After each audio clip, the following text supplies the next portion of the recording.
ചെല്ലൻചേട്ടൻ്റെ ചായക്കടയുടെ ഓരം ചേർന്ന് പോകുന്ന രണ്ടാമത്തെ വഴി കളത്തിലേക്കാണ് അവസാനിക്കുന്നത്.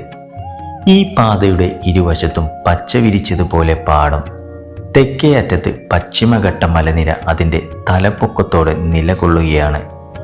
കുറച്ചു ദൂരം മുന്നോട്ടു പോയപ്പോൾ വഴിയുടെ വീതി കുറഞ്ഞ് ഒരു പാടത്തിന് സമീപമാണ് അവസാനിച്ചത്. മുന്നിൽ ചെറിയ പാറക്കെട്ട്, അതിൽ നീളത്തിൽ വെള്ളപൂശിയ ഭിത്തികളുള്ള ഇളം തിണ്ണയും തടി കൊണ്ടുള്ള തൂണുകളുള്ള ഓടിട്ട കെട്ടിടം. അതാണ് പെരിങ്ങോട്ടുശ്ശേരി കളം.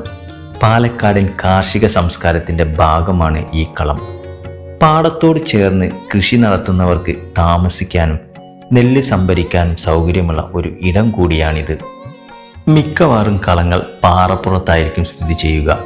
കൊയ്തു കൊണ്ടുവരുന്ന കറ്റകൾ അടുക്കാനും മെതിച്ചെടുക്കാനും പാറപ്പുറമാണ് കൂടുതൽ സൗകര്യം.